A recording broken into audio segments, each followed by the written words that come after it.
In Moscow and Tehran, phone lines buzz with strategy. In Anchorage, Putin and Trump redraw the map.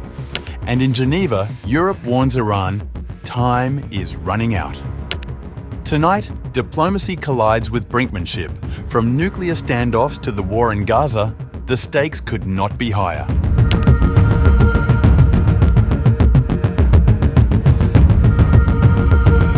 Russian President Vladimir Putin spoke by telephone with Iranian President Masoud Pezeshkian on August 25th, discussing a broad range of bilateral and regional matters, the Kremlin has confirmed. The call came as diplomatic activity between Moscow and Tehran intensifies, with both nations facing continued Western sanctions and navigating shifting regional dynamics.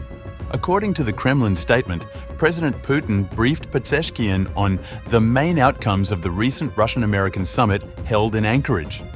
The Anchorage talks, which featured high-level discussions between Putin and US President Donald Trump in mid-August, are seen as pivotal in shaping future negotiations over Ukraine and other flashpoints. The two leaders also turned their attention to Iran's nuclear program and developments in the South Caucasus, a region where both Moscow and Tehran have deep strategic interests. The Kremlin readout noted, "The situation regarding Iran's nuclear program and developments in the South Caucasus region were also addressed." Further exchanges focused on strengthening cooperation in energy and transportation, with particular emphasis on joint infrastructure projects. Pezeshkian underscored Iran's commitment to accelerating construction of the Rasht-Astara railway, part of the international north-south transport corridor.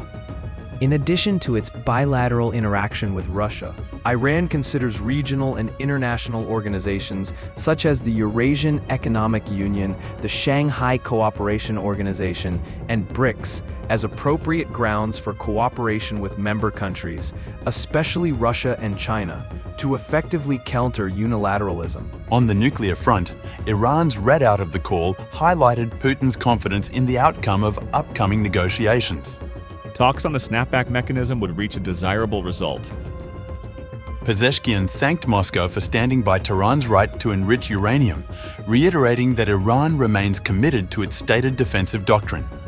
Based on its ideological principles in defense doctrine, Iran has never sought and will never seek to develop nuclear weapons. The Iranian president also expressed hope that agreements reached at Anchorage between Putin and Trump could pave the way for a settlement in Ukraine.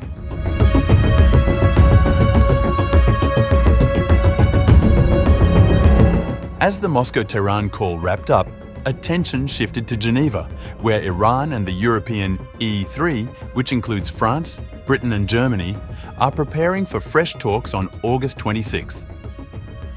The meeting comes against the backdrop of European warnings that time is running out before sanctions are reinstated. Iranian Foreign Ministry spokesman Esmail Baghai confirmed the talks will take place at the level of deputy foreign ministers and political directors, with discussions centered on Iran's nuclear program, UN Security Council Resolution 2231, and the lifting of sanctions. He noted the talks follow recent engagements between Iranian Foreign Minister Abbas Araghchi and the EU's foreign policy chief, as well as conversations with the foreign ministers of the three European signatories to the Joint Comprehensive Plan of Action. Iranian Foreign Minister Araghchi, on August 23rd, said that Tehran remains open to any diplomatic solution that guarantees its national rights, but cautioned Europe that triggering the snapback mechanism would have serious consequences. Meanwhile, the Geneva talks also coincided with Iran's escalating rhetoric over Gaza. Speaking at an extraordinary meeting of the Organization of Islamic Cooperation, OIC, in Jeddah, Foreign Minister Araghchi called for concrete measures against Israel. Muslim states should stop making hollow and inactive condemnations about the Gaza onslaught, and instead impose sanctions on Israel and bring the usurping entity to account for its war crimes in the blockaded territory. He urged Muslim nations to sever ties with Israel, pursue its accountability in international courts, and mobilize coordinated political and economic pressure.